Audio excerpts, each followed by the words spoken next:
Hello everyone, welcome to Unacademy. मैं शुभम सिसोदिया आप सबका बहुत बहुत स्वागत करता हूं।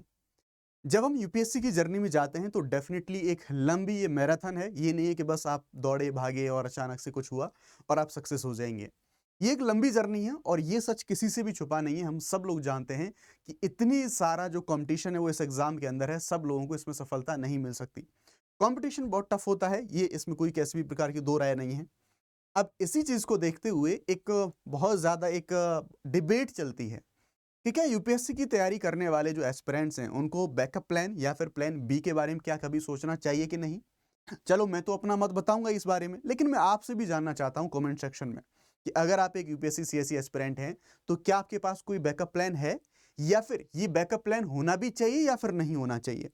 क्यों मैं ये इसलिए बोल रहा हूं क्योंकि इसके पीछे अलग अलग दो धड़ों के तर्क दिए जाते हैं। एक धड़ा जो इस चीज को क्लेम करता है कि यार बैकअप प्लान होना चाहिए, उससे आपके दिमाग में एक क्लैरिटी बनी रहती है, आप एक संतुष्टि के साथ और पूरे फोकस के साथ डेडिकेशन के साथ प्रिपेयर कर पाते हैं। दूसरा धड़ा ये कहता है कि नहीं, बैकअप प्लान नहीं होना चाहिए, क्योंकि अगर बैकअप प्लान अगर हमारा होगा तो हम प्लान ए यानी कि बी प्लान नहीं होना चाहिए, क्योंकि अगर वो बी प्लान होगा तो फिर हम प्लान ए के ऊपर सही तरीके से काम नहीं कर पाएंगे या फिर हम उस पर पूरा कंप्लीटली फोकस नहीं होंगे। और जब हमारे पास केवल एक ही प्लान होगा तो हम मर मार के हर तरीके से उसी प्लान को अचीव करने में, अपने उसी गोल को अचीव करने में हम पूरी तरह से कोशिश करेंगे। तो अलग अलग इस तरह से जो दो धड़े हैं वो दो धड़े बटे हुए हैं। काफी डिबेट बनी रहती है और इस मामले में ये एक ऐसा मुद्दा है, एक ऐसा टॉपिक है कि इस मामले में सभी लोगों की जो राय है वो काफी सब्जेक्टिव हो सकती है, सभी की राय अलग अलग हो सकती है। मेरा मानना कुछ और है, आप लोगों का मानना कुछ और है। आइए थोड़ा सा समझने की कोशिश करते हैं, या फिर कुछ जो ऑप्शंस हैं कि अगर मान लो बैकअप प्लान है भी तो वो कब होना चाहिए, होना भी चाहिए कि नहीं होना चाहिए, कब वो शुरू करना चाहिए, और क्या क्या बैकअप प्लान हो सकते हैं एक यूपीएससी सीएससी की जर्नी को शुरू करने वाले जो एस्पिरेंट हैं उस एस्पिरेंट की पूरी जर्नी में। तो सबसे पहले मैंने जैसा बताया कि सबसे पहले मुद्दा तो ये होना चाहिए कि क्या हमारा एक जो एस्पिरेंट है उसकी लाइफ में बैकअप प्लान होना भी चाहिए कि नहीं, उसकी जर्नी में बैकअप प्लान होना चाहिए या फिर नहीं होना चाहिए। इस बारे में सबसे पहले बात करनी होगी। तो सबसे पहले तो हम यहां पर यह जानने की कोशिश करते हैं कि चलो बैकअप प्लान होना चाहिए या फिर नहीं। ये आप सबका जो इंडिविजुअल मानना है, ये इंडिविजुअल सोचना आपका हो सकता है। बट मैं ये कंडीशन मान के चलता हूं कि आपको अपनी संतुष्टि के लिए, आपको अपनी सर्टेनिटी के लिए बैकअप प्लान आपको बैक ऑफ द माइंड रखना चाहिए। Because end of the day आपको भी पता है कि 100% सिलेक्शन यानी कि सारे के सारे जो लोग हैं सब तो सब सक्सेस नहीं होना हो जाएंगे।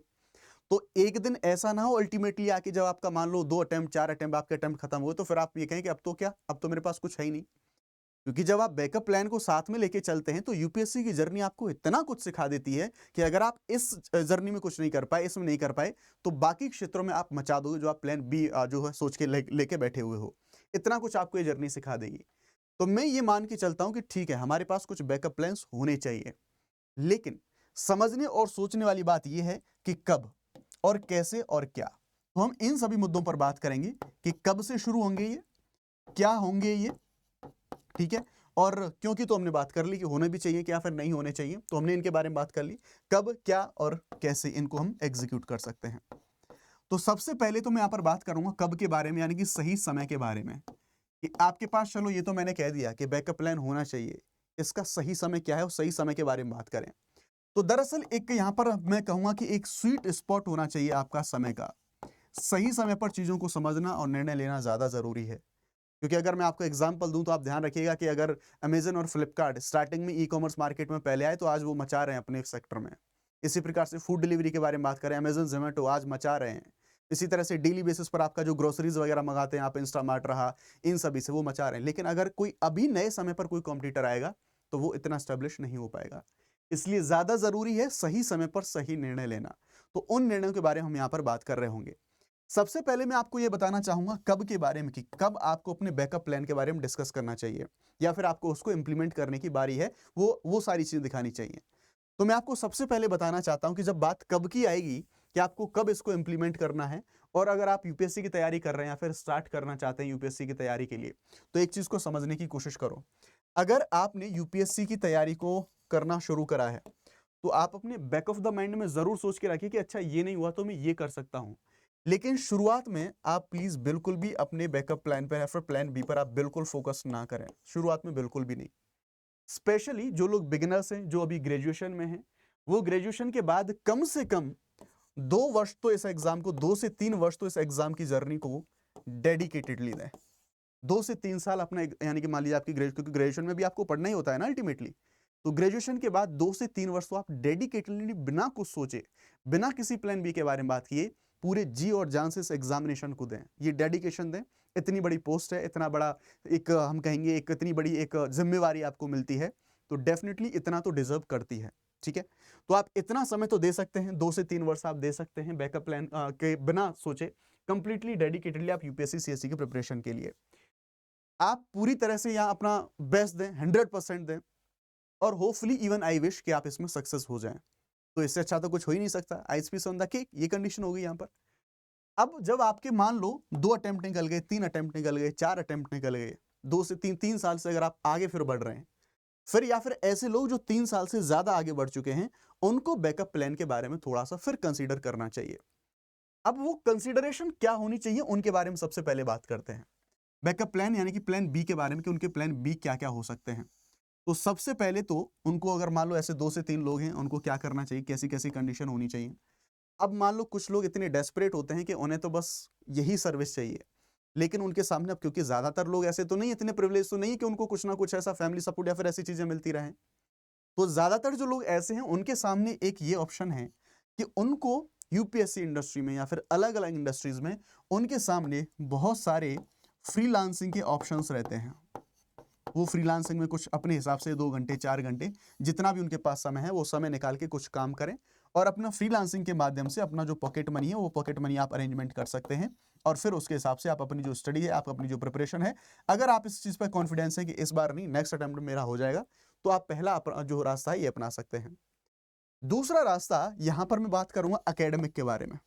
जब आप प्लान बी के बारे में बात कर रहे होंगे कि एक तो प्लान बी हो सकता है आपका एकेडमिक, और एक प्लान बी हो सकता है आपका यहाँ पर जो आपके कॉम्पिटिटिव एग्जाम्स हैं, उन एग्जाम्स की जर्नी के बारे में हम बात करेंगे।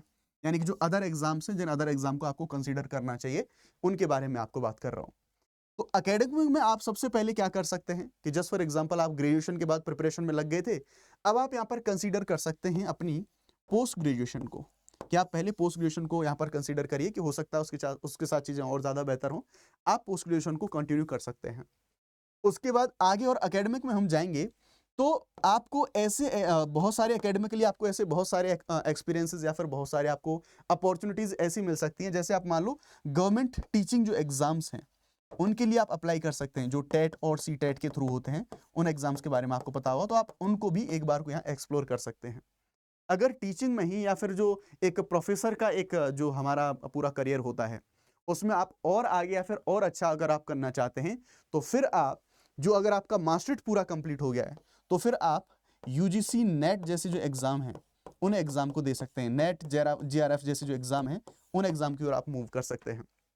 नेट जेआरएफ एग्जाम अगर आपने मान लो जूनियर रिसर्च फेलोशिप, तो आपको कुछ ना कुछ जो पैसा है, एक अमाउंट है, वो अमाउंट भी मिलता है, और आपको पीएचडी के लिए आपको आगे सर्टेन जो कंडीशन है, ऐसी अपॉर्चुनिटी आप इनके माध्यम से जो है यहाँ पर इनको ग्रैब कर सकते हैं। तो ये तो हुआ अगर आपको अपना एकेडमिक करियर सोचना है। जो मेन पोर्शन है और बड़ा पोर्शन है वो है ये आपका जो कॉम्पिटिटिव एग्जाम्स है, यानी कि यूपीएससी सीएससी के अलावा आपको कौन कौन से और एग्जाम्स के बारे में बातचीत करनी चाहिए या फिर देखनी चाहिए। तो देखो, सबसे पहले हमारा गोल क्या था, यूपीएससी सिविल सर्विस एग्जाम, ठीक है, तो सीएससी एग्जाम हमारा ये, इसको हम टारगेट कर रहे थे। जब आपको लगे कि अब आपको इसके अलावा अदर जो ऑप्शंस हैं उनको कंसीडर करने की आवश्यकता है, तो वैसी कंडीशन में आप यूपीएससी के द्वारा कंडक्ट कराए जाने वाले अदर जो एग्जाम्स हैं उनकी ओर आप मूव कर सकते हैं। अब आप ये कहेंगे ऐसे अदर और कौन कौन से एग्जाम हैं, तो आपको पता होगा यूपीएससी के द्वारा एक एग्जाम कंडक्ट कराया जाता है सीएपीएफ का असिस्टेंट कमांडेंट एग्जाम, ठीक है। अगर आपके पास इसकी एज है, आप इसके लिए एलिजिबल हैं, तो ये एग्जाम आप जरूर दें, जरूर दे सकते हैं। इसमें हमारे जो हमारे पैरा मिलिट्री फोर्सेस होते हैं जो हमारे अर्धसैनिक बल होते हैं, उनमें आपको असिस्टेंट कमांडेंट की पोस्ट मिलती है, जो कि राज्यों में डीएसपी के समकक्ष होता है। तो बहुत अच्छी जॉब एक होती है, और इसमें जो प्रमोशन की जो अपॉर्चुनिटीज हैं, बहुत अच्छी अपॉर्चुनिटीज आपको यहाँ पर देखने को मिल जाती हैं, ठीक है। ये एग्जाम दे सकते हैं। यूपीएससी के द्वारा कंडक्ट कराए जाने वाले अदर एग्जाम्स, जैसे सॉरी, अगर आप इनके लिए एलिजिबल हैं, तो जैसे एक एग्जाम होता है जियो साइंटिस्ट का, ये एग्जाम भी, या फिर कई जो बीटेक होल्डर लोग होते हैं उनके लिए इंजीनियरिंग का एक जो ऑप्शन है वो ऑप्शन भी होता है। आईईएस जैसे एग्जाम्स हैं उनको भी देने का, हालांकि गेट के लिए आपको प्रिपरेशन है, उसको गेट की प्रिपरेशन आपको अलग से करनी पड़ती है। हाउएवर यूपीएससी के अदर एग्जाम्स के बारे में हम बात करें तो हम देखेंगे फिर आपका एक और एग्जाम हम देखेंगे यूपीएससी के द्वारा। दरअसल एक ईपीएफओ एग्जामिनेशन होता है, ईपीएफओ के द्वारा एग्जामिनेशन कराए जाते हैं और अभी रिसेंटली हो सकता है कुछ दिन में इसकी वैकेंसीज या फिर नोटिफिकेशन है वो नोटिफिकेशन आपको देखने को मिल जाए। तो ये तो बात करी हमने यूपीएससी के द्वारा जो कंडक्ट कराए जाने वाले एग्जाम्स है उनके बारे में। अब हम बात कर लेते हैं अदर जो एग्जाम्स हैं, गवर्नमेंट एग्जाम्स, कॉम्पिटिटिव एग्जाम्स, जिनको आपको कंसिडरेशन में लाना चाहिए। तो उनमें फिर आपको मिल जाएंगे देखने को आपके जो स्टेट पीसीएस एग्जामिनेशंस हैं उनको आपको जरूर से जरूर देना चाहिए। इसका पीछे का रीजन ये है क्योंकि हर स्टेट में लगभग 70 to 80% ऑलमोस्ट जो सिलेबस है वो सिलेबस वही है जो आप अपनी यूपीएससी सीएससी की जो प्रिपरेशन है उस प्रिपरेशन में आपने सब कुछ पढ़ा है। तो आपकी जो पूरी बेल्ट है, यानी कि आपको लगे जो सामान्य या फिर कॉमन जो कुछ स्टेट पीसीएस हैं उन एग्जाम्स की आपको जो एग्जाम में उनको आपको जरूर उनको एक्सप्लोर करना चाहिए। UP PCS, MP PCS, Uttarakhand रहा, आपका महाराष्ट्र रहा, बिहार रहा, तो ऐसे अलग अलग आपके जो अपने राज्य के जो सभी आरएएस रहा, उन सभी स्टेट पीसीएस जो एग्जाम्स हैं उन एग्जाम को आपको यहाँ पर कैटर करना चाहिए। अदर ऑप्शंस में आप जाएंगे तो आपको आरबीआई ग्रेड ए के एग्जाम्स रहे या फिर नाबार्ड के एग्जाम्स रहे, ये भी अच्छी पोजीशन होती है, इनको भी आप लोग एक्सप्लोर यहां पर कर सकते हैं। तो ये काफी अच्छा है। यहां पर जो ग्रेड बी का एग्जाम है इसको ध्यान में रखिएगा। ये आरबीआई के एग्जाम्स भी काफी अच्छे होते हैं, बहुत सारे जो एस्पिरेंट हैं इनको भी कंसीडर करते हैं। उसके बाद आप एक्सप्लोर कर सकते हैं अदर अपॉर्चुनिटीज, जैसे अगर आपका मान लो एसएससी सीजीएल एग्जामिनेशंस रहा, काफी अच्छी पोजीशंस निकलती हैं इसके थ्रू भी। और अगर आपका मैथ्स और इंग्लिश, स्पेशली मैथ्स अगर आपका थोड़ा बेहतर है, क्योंकि मैथ्स आपको अल्टीमेटली सीसेट के लिए भी पढ़ना है, तो अगर आपका ये वाला सेक्शन अच्छा है तो आप जो एसएससी सीजीएल जैसे एग्जामिनेशंस हैं इनको भी आप यहाँ पर एग्जाम दे सकते हैं। और इसी के साथ साथ कुछ बैंकिंग में जो एग्जामिनेशंस हैं वैसे एग्जाम्स भी आप दे सकते हैं। अगर आपको एग्जाम देके गवर्नमेंट जॉब ही या फिर ऐसे कॉम्पिटिटिव एग्जाम के थ्रू भी आप जो सारी चीजें हैं, ये अब इसमें फायदा ये होगा कि इसमें जितने भी सभी एग्जाम हैं, जस्ट फॉर एग्जाम्पल मान लो किसी भी एग्जाम में जीएस आ रहा है तो वो जीएस आपने जो यूपीएससी में पढ़ा है वो सफिशिएंट है उस चीज के लिए, आप इतना गहरे तरीके से, बस बात आती है कुछ फैक्ट आपने पढ़ लिया, काम हो गया। इसी प्रकार से जैसे जस्ट फॉर एग्जांपल कुछ एग्जाम में मान लो बैंकिंग के रहे या फिर एसएससी के रहे, ऑल्दो आई अंडरस्टैंड कि यहाँ पर जो रीजनिंग या फिर मैथमेटिक्स है उसका लेवल अलग तरीके का, क्वेश्चंस अलग तरीके के होते हैं, बट यस आपका ऑलमोस्ट सीसेट के बहाने एक जो बेस है वो बेस तो आपका बना हुआ है। तो यानी कि आपका एक आधार बना आपको मिल जाएगा और आगे चल के आपको जो सारे के सारे जो एक एडवांस लेवल हो, जो यानी कि नींव बनी हुई है, बिल्डिंग बनाने में आपको थोड़ी सी आसानी हो जाएगी। तो ये कुछ बेसिकली हमारे पास कुछ इजी ऑप्शंस होते हैं, जिन हमारे ऑप्शंस बी को हमें थोड़ा सा सोच के रखना चाहिए कि अच्छा यूपीएससी के अलावा इस ऑप्शन को हम यहाँ पर जो है ग्रैब कर सकते हैं, इन ऑप्शंस के साथ में हम यहाँ पर लुकआउट कर सकते हैं। अब जो एक्सपीरियंस लोग हैं उनको डेफिनेटली पता होगा इन सभी चीज़ों के बारे में, लेकिन एक बिगिनर जब ये डिसीजन लेता है कि मुझे अब यूपीएससी की प्रिपरेशन में आगे जाना है, तो उसके सामने ये भय ना हो, ये डर ना हो कि यूपीएससी नहीं हुआ तो मेरा फिर क्या होगा। तो वो उस भय को निकालने के लिए, सो दैट आप स्मूथ वे में आप अपनी जो प्रिपरेशन है उस प्रिपरेशन को आगे बढ़ा पाएं, उसके लिए मैंने ऐसे जो बिगनर्स लोग हैं उन सभी चीज़ों को यहाँ पर ऑप्शंस बताए हैं। डोंट वरी अबाउट इट, आप अपना पूरे जी जान से आगे जाइए, बहुत सारे ऑप्शंस आपके लिए यहाँ पर आगे अवेलेबल हैं और डेफिनेटली अगर आप अच्छा करेंगे तो कुछ ना कुछ जीवन में आप जरूर यहाँ पर इन सभी एग्जाम्स के बारे में आप बेहतर कर पाएंगे। अब हम बात कर लेते हैं यूपीएससी सीएससी की प्रिपरेशन में। अगर आपको आसानी से गाइडेंस में आपको प्रिपरेशन करनी है तो अनअकैडमी आप सबके लिए लेके आया है 32,999 रुपए में जीएस ऑप्शनल का पूरा कंबाइंड कोर्स। आप ये सारे जीएस तो पूरा कंप्लीट मिलेगा ही आपको यहाँ पर जो ऑप्शनल हैं वो ये सारे सब्जेक्ट के ऑप्शनल भी आपको यहाँ पर मिल जाएंगे। ध्यान रखिएगा, शुभ 50 कोड अगर आप लोग अप्लाई करते हैं तो मैक्सिमम डिस्काउंट आपको मिलेगा। उसके बाद भी अगर आपको कोई भी कैसा भी सपोर्ट चाहिए तो आप इस दिए गए मेल पर डायरेक्टली मेल करके मुझसे कनेक्ट हो सकते हैं। बैचेस के बारे में बात करें तो बाइलिंगुअल 2027 के लिए हमारा आगाज बैच है, हिंदी का हमारा संभव बैच है, इंग्लिश का बैच हमारा यहाँ पर ये है और बाइलिंगुअल बैच हमारा न्यू 2028 के लिए सारे के सारे बैच हमारे जो है लाइव हो चुके हैं, आप डायरेक्टली कनेक्ट कर सकते हैं। स्पेशल चीज़ को आपको यहाँ पर ये ध्यान रखना है कि अनअकैडमी के जो प्लेटफॉर्म है इस प्लेटफॉर्म पर आप रैंकर्स के साथ में गाइडेंस ले सकते हैं मात्र ₹1 में। लिंक इसका डिस्क्रिप्शन में दिया गया है, ज्वाइन कर लेना। रैंकर सक्सेस प्रोग्राम जिसमें आपको टॉपर से क्वेश्चन आंसर पूछ सकते हैं, कुछ क्लासेस आपको मिलेंगी, ऐसे की स्ट्रेटेजी मिलेगी, 15 से ज़्यादा लाइव क्लासेस मिलेंगी, सब कुछ आपको वीडियो के डिस्क्रिप्शन में यहाँ पर मिल जाएगा। तो आप जो भी आप अगर चाहें तो इनमें से कोई भी प्रोग्राम आप ज्वाइन कर सकते हैं, फ्री प्रोग्राम है वो तो डेफिनेटली सबको ज्वाइन कर ही लेना चाहिए। थैंक यू वेरी मच, जय हिंद।